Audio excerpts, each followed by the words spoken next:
Coucou les filles, ici Jenny du blog boostervotreforme.com.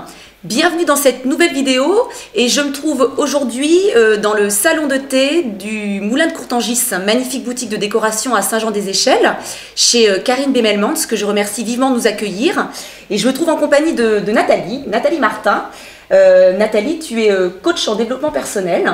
Oui. Il y a de plus en plus de coachs en développement personnel. Et c'est quoi exactement un coach en développement personnel ? Bien écoute, c'est quelqu'un qui va vous accompagner justement à vous développer personnellement, comme son nom l'indique, c'est-à-dire à faire sauter toutes les croyances qu'on a souvent et qui nous limitent dans notre vie. C'est quelqu'un qui, alors c'est vrai qu'on en entend beaucoup parler actuellement, c'est quelqu'un qui est un expert en sa matière, en sens qu'il s'est formé. Ça c'est important aussi de valider ça avant de choisir son coach. Et puis c'est quelqu'un qui a fait le chemin qu'il prétend faire à ses clientes, justement. Donc c'est quelqu'un qui est dans un cursus d'évolution personnelle permanent.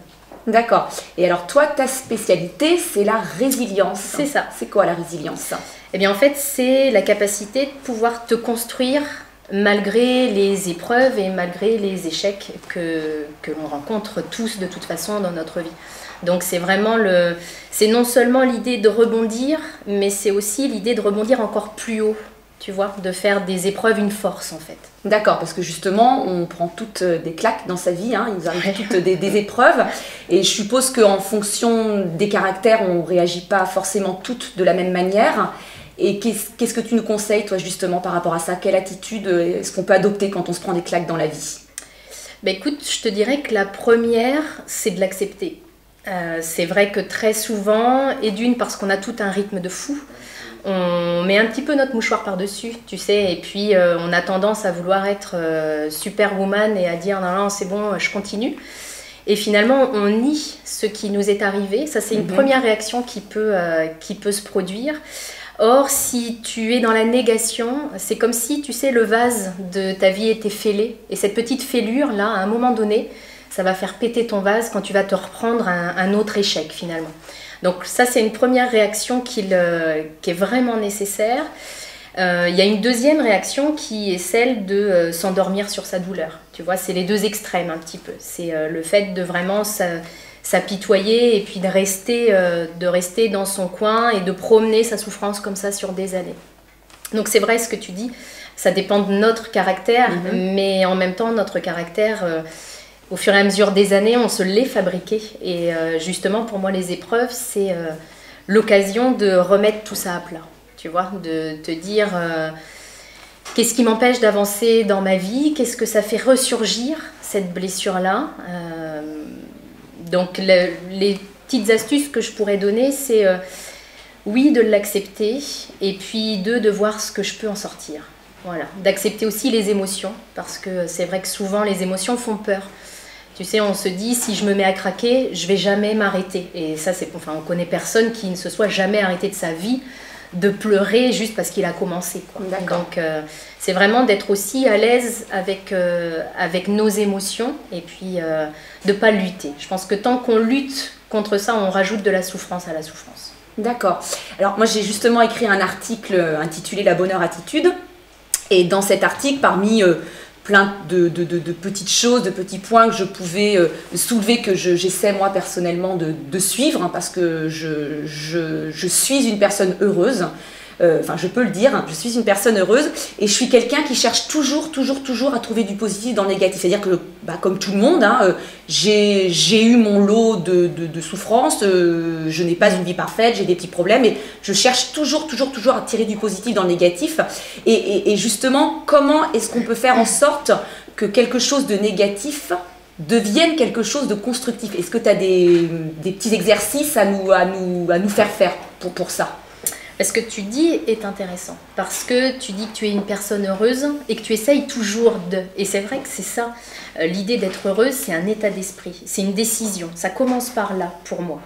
Donc le conseil, c'est déjà de prendre cette décision-là. Alors c'est vrai que très souvent, j'entends, et tu dois l'entendre aussi, c'est plus facile à dire qu'à faire. Tout à fait. C'est vrai. Et alors, une fois que ça s'est dit, qu'est-ce qu'on fait? Moi, au fur et à mesure de ma pratique, je me suis aperçue que la plupart des personnes qui disent ça, finalement, il y a une grosse peur qui se cache derrière. C'est qu'on a peur de ne pas y arriver. Oui, il y a beaucoup de gens qui ont peur d'être heureux aussi, je crois. Et puis qui pensent que c'est pas possible, que c'est pas pour eux.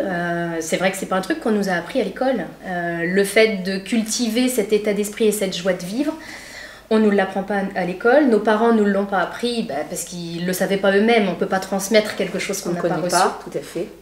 Et finalement, on est entouré aussi de gens qui cultivent pas ça non plus. Donc c'est facile de se relier à la masse et puis d'aller parler des informations, de tout ce qu'il y a de négatif tout autour de nous. Donc je pense vraiment que ça commence par une décision. Ça commence aussi par lâcher nos vieux fantasmes de vie parfaite. Tu sais, parfois on a lu tellement de contes de fées où tout se passe bien et on s'aperçoit que tout se passe pas si bien que ça, même dans les contes de fées, il y a du malheur aussi. Mais on a cette espèce de fantasme de se dire il faudrait qu'il n'y ait rien qui m'arrive, que vraiment ce soit lisse, et d'une on s'ennuierait énormément dans une vie comme ça, et la vie c'est juste pas ça. Et je pense que tant qu'on a ce fantasme-là, tant que quand il y a une contrariété qui nous arrive, ou une grosse tuile, comme on peut tous s'en prendre dans nos vies, eh bien, on est très démunis, on trouve ça injuste, et puis on va piétiner parce que c'est pas juste. Donc de lâcher ça, et de se dire c'est pas juste, mais par rapport à quoi? Juste par rapport à ce fantasme de vie rêvé que j'avais. Donc de lâcher ça, notre vie n'est pas parfaite, on n'est pas parfaite non plus, et c'est très bien comme ça. Donc admettre ça, déjà ça enlève énormément de pression parce que on va arrêter de demander à nos enfants d'être des petits-enfants parfaits, à nos maris d'être des maris parfaits. Ça apporte déjà du souffle, moins de pression et plus de bonheur au quotidien. Et puis moi je m'aperçois de plus en plus que tu sais, dans nos vies, on est pris dans la roue du hamster. C'est-à-dire que dans notre société, on ne voit que par avoir des choses. On court après le plus de possessions possible. On court après faire de plus en plus de choses. On est jugé par rapport à ce qu'on fait. Et moi, j'aime beaucoup travailler avec mes clientes sur, pas ces verbes-là, pas avoir et faire, mais sur le verbe être. Et je pense que dans notre vie, on a oublié qu'avant tout, on était là pour être. Donc, et ça commence par quoi? Ça commence par trouver quelques minutes juste pour soi. Nous, en tant que maman, on est tout le temps en train de courir. On a rarement du temps pour soi. Si on ne le prend pas, on ne l'a pas. Ça, c'est évident. Donc, prendre du temps juste pour... alors, moi, je suis une adepte de la méditation. Donc, ça fait vraiment partie de mon quotidien et ça a changé ma vie. Mais ça peut être des choses toutes simples aussi, de prendre 5 minutes juste pour respirer. Et s'écouter. Et s'écouter. Se poser, s'écouter. Et puis se reconnecter avec notre être intérieur. Et c'est vrai qu'on a laissé notre éducation, notre environnement, notre histoire a fait qu'on a laissé vraiment notre ego et notre mental prendre le contrôle. Il y a Einstein qui disait que notre intuition est un cadeau sacré et que notre ego en est le serviteur. Et que malheureusement dans notre vie, on a fait du serviteur un maître. Et je pense que ça, quand on réalise ça, on se recentre sur soi, on s'écoute davantage et ça permet de plus être une espèce de marionnette en chiffon, tu sais, balancée par la vie. Quand tout va bien autour de nous, on est heureuse et puis dès qu'il y a un petit accroc, non, on ne se sent pas bien du tout. Pour moi, la clé du bonheur, c'est vraiment de mettre ces clés à l'intérieur de soi et de se fabriquer vraiment un espèce d'îlot de sérénité. Voilà, donc ça, effectivement... C'est facile à dire, difficile à faire, ça je suis tout à fait d'accord là-dessus. Il faut du temps. Mais c'est un travail aussi. C'est un travail. Ça se travaille. Complètement. À partir du moment où on a la volonté, où on le décide, ça se travaille, je pense. Parce qu'on l'a en nous. Voilà, exactement. On l'a en nous, il faut le réveiller. Donc tu parlais de l'être tout à l'heure et finalement on est dans le bon domaine puisque moi je suis sur la notion du bien-être, puisque pour moi le bien-être c'est un ensemble de choses, c'est-à-dire il y a le bien manger, le bien bouger pour une notion de santé, de beauté, de tonus. Il y a la notion du bien dans sa peau, bien dans sa tête, bien dans sa vie. Et moi je cherche justement à booster le bien-être de toutes nos lectrices. Est-ce que justement tu as un petit quelque chose, un petit secret à nous livrer pour booster nos vies? Écoute, comme je te le disais tout à l'heure, ce qui me viendrait, c'est vraiment de prendre du temps pour se poser. Il y a plusieurs pistes que je vois dans ce que tu me dis. Moi, ce qui a vraiment boosté mon bien-être, c'est le fait de faire des parenthèses dans ma journée. Alors moi, j'ai choisi de me lever plus tôt pour avoir du temps pour moi, sans les enfants, sans mon mari. et pour pouvoir démarrer ma journée avec vraiment un moment où je me centre sur moi. Donc pour moi, c'est la méditation parce que maintenant j'y suis habituée. C'était pas évident au départ, mais ça y est, maintenant c'est vraiment devenu du plaisir pour moi.